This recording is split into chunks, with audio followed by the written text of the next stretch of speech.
বুকটা কেঁপে উঠল ঘটনাটি পড়ে। একজনের জীবন এভাবে বদলে যায়, সম্পূর্ণ ঘটনাটি না দেখলে আপনারা বুঝতেই পারবেন না।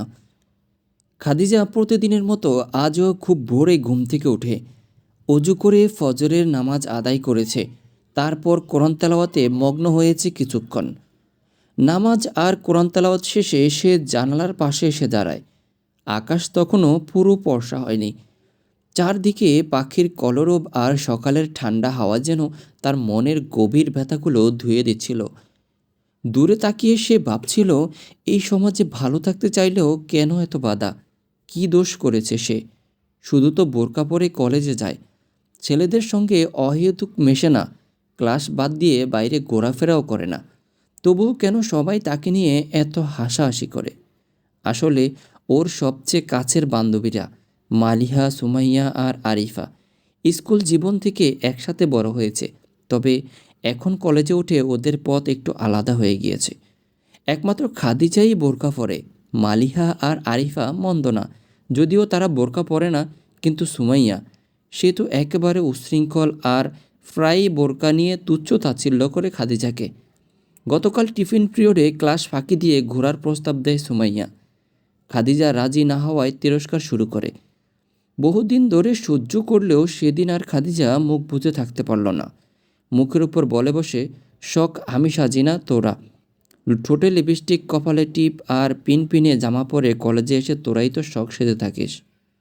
কথাটা সুমাইয়ার মনে গেঁথে যায়। রাগে গা কাঁপতে থাকে তার। সে হঠাৎই খাদিজার মুখের নেকাব টান দিয়ে খুলে ফেলে। অপমান আর লজ্জায় খাদিজার চোখে পানি চলে আসে। কোনো কথা না বলে সে সেদিন কলেজ শেষে সোজা বাড়ি চলে যায়। ঘটনাটা সারা রাত তার মাথায় ঘুরে।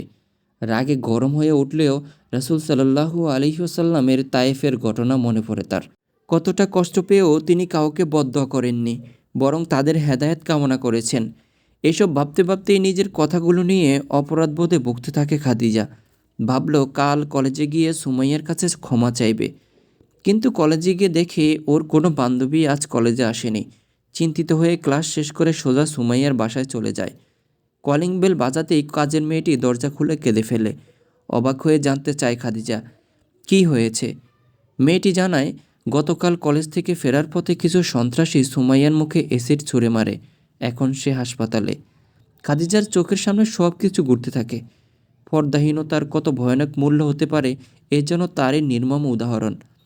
হাসপাতালে গিয়ে দেখে সুমাইয়ার মুখের এক পাশ পুড়ে গেছে। খাদিজাকে দেখে সুমাইয়া কেঁদে ফেলে। ভাঙ্গা গলায় বলে, আমি ভুল করেছি খাদিজা। আমি সেরে উঠলেই ইনশাল্লাহ আমিও বোরকা পরেই কলেজে যাব। মালিহা আর আরিফাও সঙ্গে সঙ্গে বলে ওঠে, আমরাও। তোকে দেখে এখন বুঝতে পারছি তুই কতটা সঠিক ছিলি। এই কথাগুলো শুনে খাদিজার চোখে আনন্দের অশ্রু ঝরে পড়ে।